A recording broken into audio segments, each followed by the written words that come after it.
Hello and welcome back to the world of the spirit consciousness. This is a continuation of the book study session, The Etheric Double by Arthur Powell. We are now in the last module, and this deals with the application of etheric faculties, which is covered in chapter 22. This particular video deals with the introduction of etheric faculties and it talks of the types of clairvoyance. This session is being conducted by myself, Ashish Agarwal, and I have been assisted by Ms. Riddhi Shah in my efforts. So this etheric faculties, this module has been split into various parts as always. Introduction to etheric faculties, types of clairvoyance, observations made in etheric sight, methods of developing etheric sight, the differences in astral and etheric sight, further applications of etheric faculties, influences on etheric body, etheric currents and etheric energy, and of course, the chapter 22 etheric faculty also has a lot of content on nature spirits. This we have already dealt with in a separate previous tutorial.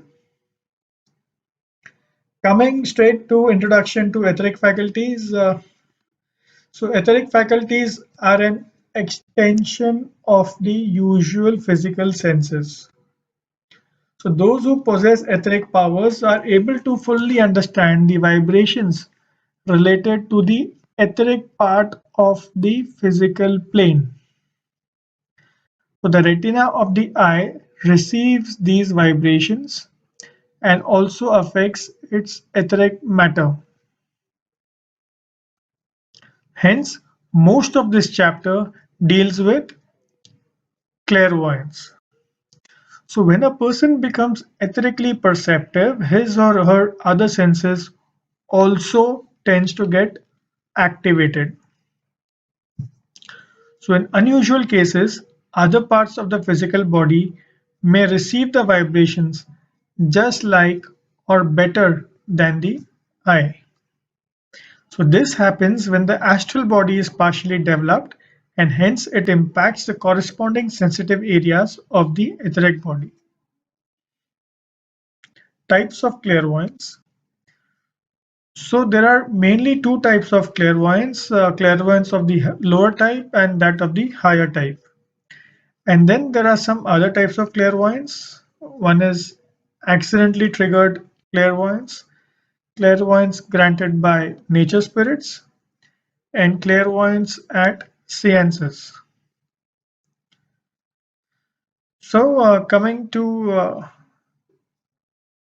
this particular section is therefore divided into these sub parts. We'll deal with now clairvoyance of lower type. So this is occasionally found in people who are not developed. For example, the savages of Central Africa. So we should remember that this book was authored sometime in 1920, 1925. So I haven't tried to make changes over here. So maybe slightly politically incorrect, but so it is. So it is a type of sensation that belongs haphazardly to the entire etheric body instead of a focused and specific understanding of the sense through a specific organ. So basically, it is not within a person's control. So since the etheric body is very close to the nervous system of the physical body, an impact on any one of them has a quick reaction on the other. So in this type of clairvoyance, the reaction on the nervous system occurs almost wholly in the sympathetic nervous system. So the lower kind of clairvoyance is usually found in animals and very undeveloped human beings. So unrestrained and badly regulated psychism is the result of a lesser development of the brain and a major influence of the sympathetic stem. So the large nucleated ganglionic cells of the sympathetic system consists of a huge proportion of etheric matter. Hence, they are readily impacted by the coarser astral vibrations. So coming to the clairvoyance of the higher type, so in the higher kind or more developed individuals, the initial hazy sensitivity vanishes as the mental powers become more developed. At a later stage, when the spiritual person begins to develop further, he/she again achieves clairvoyant power. At this point though, the power is more specific and focused, with a control on the will, which is put to application through a sense organ. The reaction on the nervous system occurs almost only in the cerebrospinal system. So once developed, the etheric power is wholly under the individual's control. It can be utilized or not utilized depending on the person's will. So it is said to be as easy to switch from normal to etheric sight like to change the focus of the eyes. In reality, the change is of one's consciousness. So now, having discussed the lower and the higher type, which are the main types, now we will look at some of the other subtypes. So coming to the accidentally triggered clairvoyance. So etheric vision may be temporarily triggered by delirium tremens, which is defined as confusion arising out of withdrawal from alcohol. In such a situation, the person suffering may witness etheric and astral creatures. Snakes and other scary creatures seen in such a situation are undoubtedly lower level of creatures that feed on the alcoholic odor emitted from a drunkard's body. Notably, the etheric body is vulnerable to the volatile matter of alcohols.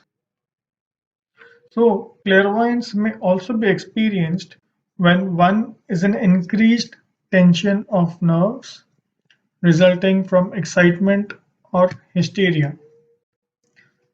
It may be experienced in the case of poor health, use of drugs, or some rituals which initiate self-hypnotism, or if one is under mesmeric influence. So it is not recommended for one to enter into a mesmeric sleep to experience clairvoyance. This is because the control of will by another person upon the subject makes the latter's will vulnerable and hence prone to be taken advantage of by others. Clairvoyance granted by nature spirits. An individual may get lucky to have achieved friendship with the etheric nature spirits. These nature spirits can help the individual to see temporary flashes of clairvoyance. However, these nature spirits are very shy and hesitant about humans. They strongly dislike the physical emissions of an ordinary person. This we have discussed in a previous module. So, which are typically meat, tobacco, alcohol, and low selfish feelings like lust, anger, or depression. So these nature spirits love an atmosphere of strong, selfless feelings of a noble nature. Finally, clairvoyance at seances. So there is a clairvoyance displayed as spiritualistic seances by people who have died. So this clairvoyance and empowers them to read passages from a closed book. This type of clairvoyance is etheric in nature. Coming to the next topic, which is observations made in etheric sight. This continues in the next video of this module. Stay tuned.